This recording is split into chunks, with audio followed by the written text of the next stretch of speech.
Hello viewers, I'm a Pakistani woman. I grew up in Pakistan and now I'm living in America. I want to share some positive and negative experiences I faced while growing up in Pakistan and some positive and negative experiences that I am seeing in the West. So without further ado, get your cup of tea and let's get started. Disclaimer, this is my personal journey. If your personal journey is different than mine, that's perfectly fine, but I just want to share my journey. Also, Pakistan is a predominantly Muslim country. Actually, the name of Pakistan is changed to Islamic Republic of Pakistan. It is so Muslim. So Islam will come up at multiple places. There are certain things that are more cultural and certain things that are related to Islam. So I'm going to mention some Islamic teachings. And before I start, please, I want to emphasize that I will never ever say anything negative, not only about Islam. I deeply, deeply respect Islam and all other religions too, because people are very sensitive about their religion. So any negative thing that I will say will be more targeted towards the community and society, not about Islam. And I will mention some of the teachings that Islam has too regarding that subject. So I'm going to mix them up in positive and negative because I don't want people to get too triggered. So let's get started. So I'm starting with a negative thing, which is male gaze. It is a huge problem in Pakistan that not only I faced, my friends, my sisters, my cousins, girls my age in school were facing same problem, and it was men staring at them. Again, if I'm saying men, it's majority, not some men were great, were very respectful and were not staring at us, but I'm talking about majority of men on streets. When I was growing up in Pakistan, it's a very conservative society. I was always covered up. I never covered my hair, but I was always covered up from here to bottom, and I would wear a covering, it's called dupatta, and I would cover my front section and everything, and I would be wearing very loose clothes. So on top of that, I was a victim of men's gaze, and it's not that they are looking, they are staring into your soul. It's that bad. Some of the places where it was very male dominated, if I had to go there, because I did not have a brother and my father passed away when I was young, so I had to do things for my family, for myself. I had to go to coaching school in the evening, at night. I have to sometimes do groceries. I have to do a lot of things for my family and myself, and besides going to school. And when I would go to those male dominated places, I even covered my head and my hair, but I did not see any difference in men staring at me. It was actually so bad that I vividly remember the day it started. It must be the day when I was I grew up as a woman. I don't know what happened. One day, all of a sudden, I went out and everyone was staring at me, and I was so confused. I thought there was something on my face or something is wrong with me. I went home. I checked myself from front to back and nothing was wrong. I must have been growing as a woman around that time, and it became the norm since then. So it really deeply disturbed me, and it made me very uncomfortable. And in some places where it was very crowded, and I'm talking about growing up in 80s and 90s, things may have changed. I really don't know because I haven't visited Pakistan in a while, but I visited Pakistan, I think, as late as in 2010. I think in late 2000 I visited Pakistan, and the problem was exactly the same. And I grew up, I had kids, but still people were staring at me. Some of the actually malls I would go to, the very crowded malls, people will even touch you on your back, on your boobs, on everywhere. Guys would do that, and that made me feel so assaulted and so victimized that I stopped going. And then I talked to some of my friends, and they say, yeah, it's very normal, and we stopped going too, we just don't go. And my mom asked why you don't want to go, and I just felt ashamed, and I didn't want to tell her, and I just told her I don't want to go, it's too crowded. So that's number one negative thing about Pakistan. However, when I came here in America, I noticed no one stared whatsoever. No matter what, I'm wearing kind of fitted clothing, and if some people may think it's against Islam, even though I'm covered, my hair are showing, and usually these are the kind of clothes I wear when I go outside, and people do not look. So it was just like a breath of fresh air, a relief that I had when I moved here.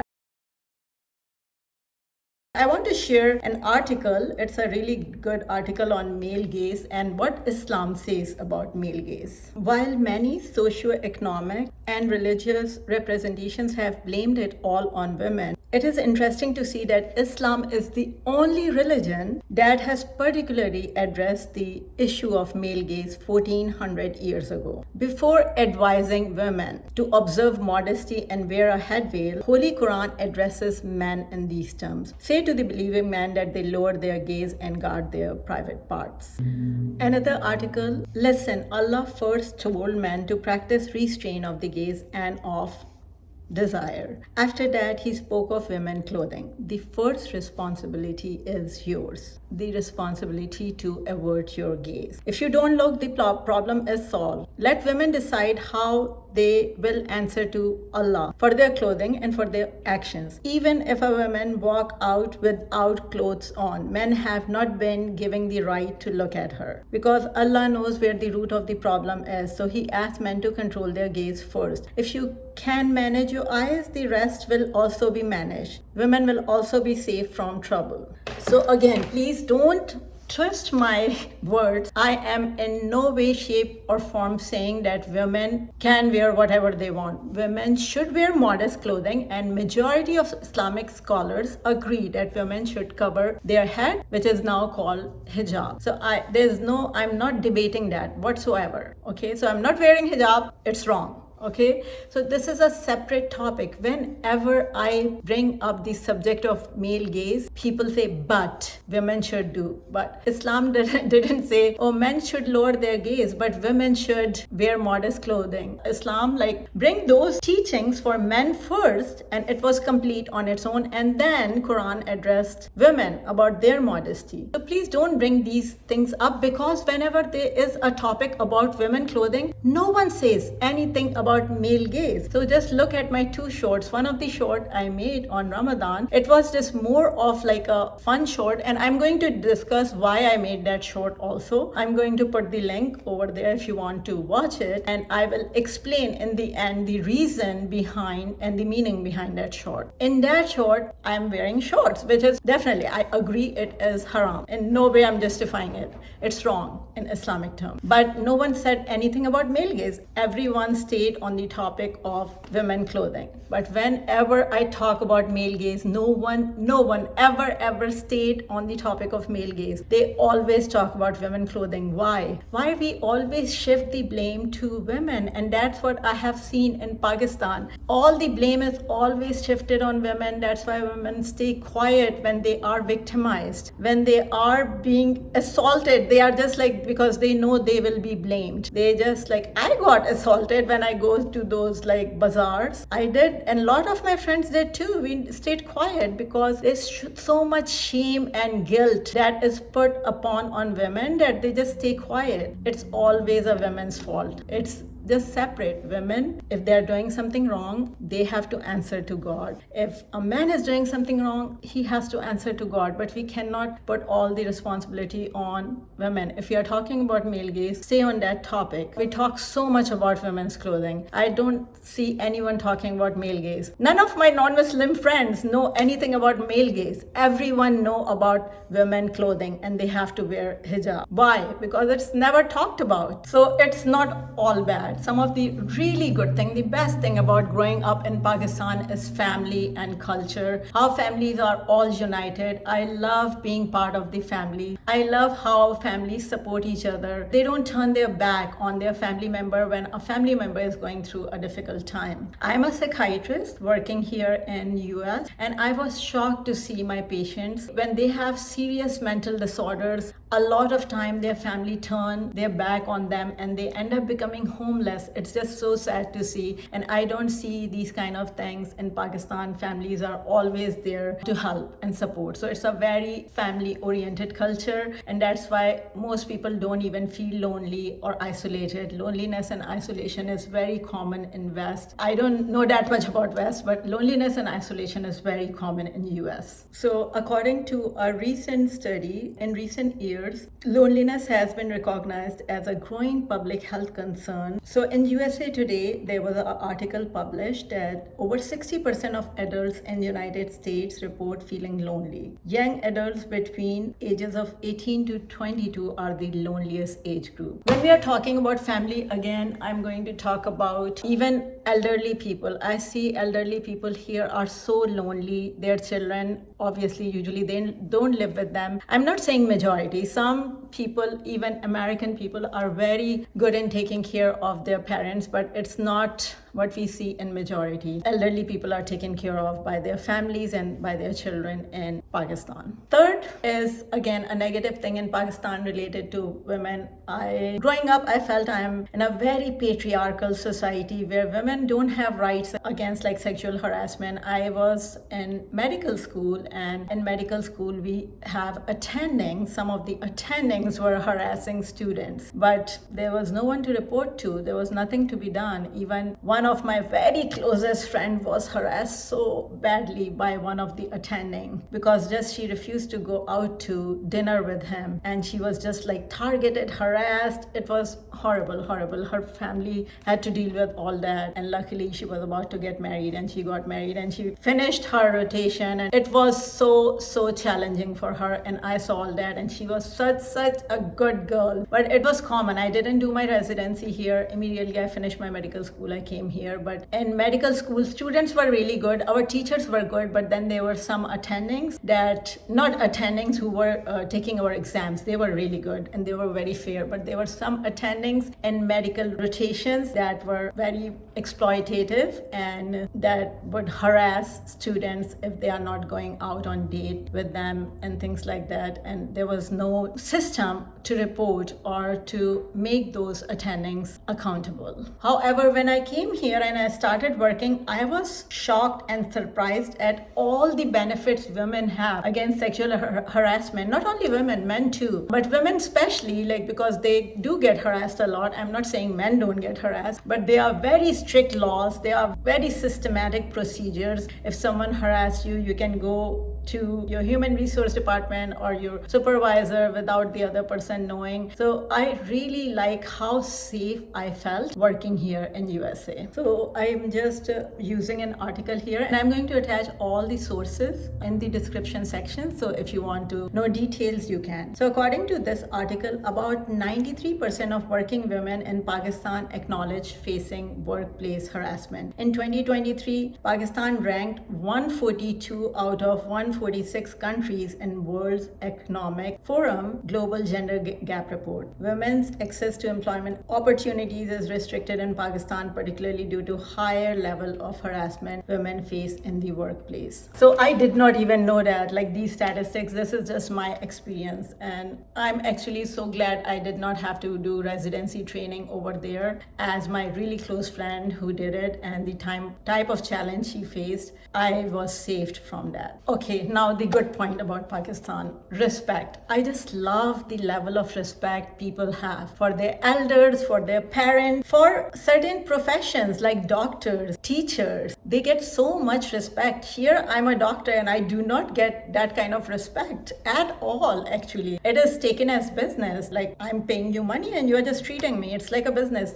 Why do I have to respect you? Understandable, but I really like the respect aspect of it. It just makes things better. It's nothing about dominance, but respect. We should, as a doctor, I think I aspire to respect all my patients, and patients should respect the doctors too. But in Pakistan, the level of respect they have for doctors, it's just on a different level. And the level of respect they have for parents on a different level. Like I would never say things to my parent that my kids say to me. And actually my kids are still so good, because some of the American kids I've seen, the way they talk to their parents, I'm just like shocked. And my daughter even say, Mom, if I talk to you like that, you would just disown me. You never allow me to talk to you like that. And I do put boundaries, but I'm just like shocked to see how parents here in US just let their kids, especially Caucasian parents, majority again, I'm not talking about all, but majority in my experience, let their kids walk all over them. So one of the things I'm going to talk about that is not as bad as it is conveyed to West is arranged marriage. So this is again kind of a positive or neutral point in Pakistan, but sometimes arranged marriage is conducted in a way which is not good. If in arranged marriage the woman doesn't have informed free consent, she's not allowed to make a choice, a very free choice, free of pressure from her parents or her family. If she's able to choose or make a choice, it's great to have arranged marriage. But when there's pressure put on the girl or the boy, then it's definitely not a good thing. Because the dating culture and the hookup culture in West, a lot of people think it's like women rights. It's not women rights, because women are getting exploited. In hookup culture, the girl is not getting anything. All the benefit is going to the boy. So I just think like it's sugar coating. Feminism is just sugar coating all the sexual exploitation that is being done in hookup culture, and girls just are not even aware of that. So I just feel that arranged marriage is not such a bad thing if it is done in a proper way. I'm going to share a clip of a TikTok of a young girl who is really tired of dating, and I see this very commonly. Ever talk about how exhausting dating is? For all my single people, for you people that's in happy, healthy relationships, good for you. Cook your small parade. But nah, it's like, bro, here we are again, asking the same questions, the same first dates, the same cycle, bro. I'm sick of. I just wish it was a way that, like, when you see somebody you're interested in, it's a screen that pops up and it automatically tells you like their red flags, their green flags, what they're good at, what they're bad at, this and that. But before we get kind of deep into it, and let's watch another one. No, it's not. Is anyone else just tired of dating? I literally just sat in my car for 20 minutes crying because I'm so tired of pointless conversations and meaningless interactions with people that go absolutely nowhere. And by the way, no one has hurt my feelings. Nothing has happened to trigger this except for me just realizing like, what is the point?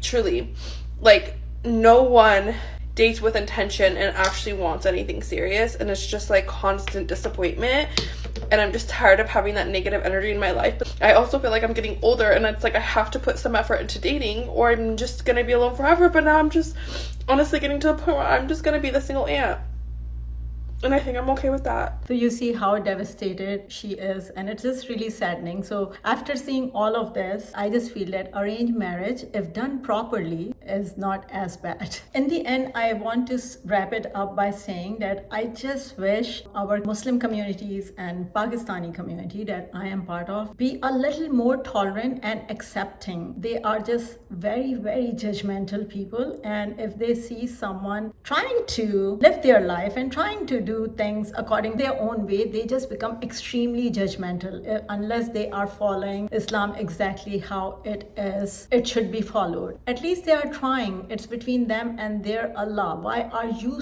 judging them so much? Why are you putting shame on them so much? Let them reach Allah in their own terms. Let them reach God. It's between them and their God. Actually, I'm going to share something. So it's a really good article, and I'm going to attach it in the description, by Sumaya Rabia, and it is about Islamic approach to avoid judging others. Focus on self-reflection, avoid hypocrisy, give the benefit of the doubt, leave judgment to Allah. So about hypocrisy, she said, when someone judges or criticizes others, they should remember that we are all imperfect, and pointing out their flaws while ignoring their own makes them hypocritical, attempting to elevate themselves above others. Islam encourages believers to avoid hypocrisy and focuses on self-improvement rather than scrutinizing others. And in Surah Al-Hijrat, Allah says, "O you who have believed, avoid much negative assumptions. Indeed, some assumptions are sinful, and do not spy on or backbite each other. Would one of you like to eat the flesh of his brother? And fear Allah. Indeed, Allah is accepting of repentance and merciful." I just see a lot of judgment going on in our communities. So the reason I made that short is because not only I see a lot of judgment, I see a lot of hypocrisy going on in our community, Pakistani and Muslim community living here in US. others. I can only speak on behalf of Muslim community living in United States. And again, I'm not saying all of them. Some of the Muslims are extremely like pious people, don't judge others. They are inspiring. They are disciplined. They are inspiring. I'm not talking about them, but still there is a majority. I would say in my experience, I would say maybe 40 to 50%. So maybe more, but definitely not less. Muslim community are doing a lot of things. They are drinking, they are clubbing, they are dating like multiple people, like one after the other. It's not that they are dating to marry. They are just dating. But a lot of them are dating when they are married too. So a lot of things are going on in Muslim community, but it is very, very hidden. And it is hidden because after I made that short, I realized why people are so hypocrite in our community. It is because people are just extremely terrified to be judged by others in their community, to be shamed upon, to be belittled. That's why they just keep that side of their life completely private. So I understood why they are living such a double life. A lot of kids are not sharing things with their parents. It's like horrible, seriously. A lot of people just don't know because people are just not opening up to them. So I just feel that if we are a little more accepting of other people's lifestyle, accepting means, yes, we know it is wrong. We know it is not according to Islamic rule, but shaming them and belittling them is not going to help the situation. So that was the reason I made that short, that I see people doing all kind of thing and during Ramadan they change. And when I said Muslims, it was just like I meant a lot of Muslims. I didn't mean all Muslims. It's never all or never whenever there's a thing that is written. So I meant a lot of Muslims, that because I have seen people having girlfriend, boyfriend, drinking, clubbing, and they stop during Ramadan. I'm not saying it's bad. I never said it's good or bad. At least they are trying. It was just funny that they will stop immediately in Ramadan. And my non-Muslim friends have asked me that they have Muslim boyfriends and they just stop talking to them. They disappear during Ramadan and they appear right after Ramadan. There are so many TikToks. I'm going to share one TikTok based on that because it is a phenomena that is going on. So it's just like really funny that how people are doing that. There's no judgment about them because at least they are trying during Ramadan. Even if they are doing this on Ramadan, at least they are trying. My only problem is with the hypocrisy, like doing something inside and not showing, and then not only doing that, then judging others who are doing the same thing openly. You are doing the same thing. You are doing it behind closed doors, but you are doing the same thing. Why are you judging others who are doing those things openly and owning up to the things they are doing? They are doing wrong things, but you are doing the same thing. So I think just judging, we need to stop this judgment. It's not helping anyone, and especially not our younger generations. So I'm going to share there are so many funny TikToks on this phenomena. I'm just sharing one. Jessica, I'm breaking up with you. What do you mean I wasted 3 years of your life? It's Ramadan, sister. Fi sabilillah. I'm trying to become a better Muslim. I gotta go. Assalamu alaikum. Oh, yo, assalamu alaikum, bro. What's Yo, up? what up, bro? You good, bro? Yeah, nah, I just broke up with my girl. I'm trying to become a better Muslim, stop all that haram stuff. Oh, alhamdulillah, bro. That's good. Yeah, no, it's cool though. I'm gonna link it after Ramadan. Why? So it's just funny. Of course, they didn't do it, but a lot of my non-Muslim friends, girls have shared with me that Muslim guys leave them in Ramadan and come back immediately during Chand Raat, like not even after Eid. On Chand Raat, they come back. So it's just a funny thing that I wanted to share. But in the end, on a more serious note, please don't shoot the messenger. Okay, so this is all what's going on around us. We have to keep our eyes open. We cannot just close our eyes and say that this problem is not happening. It is happening. If you haven't seen it happening, either people are just really terrified that you will judge them immensely, or maybe you are one of those lucky ones who have like really good practicing Muslim. I don't want to say good or bad because only Allah can judge, but pious practicing Muslim people around you. So please keep the comment section more respectful. I really appreciate constructive criticism. You can definitely criticize my work and anything I'm saying. Feel free to disagree. And until next time, thank you for watching.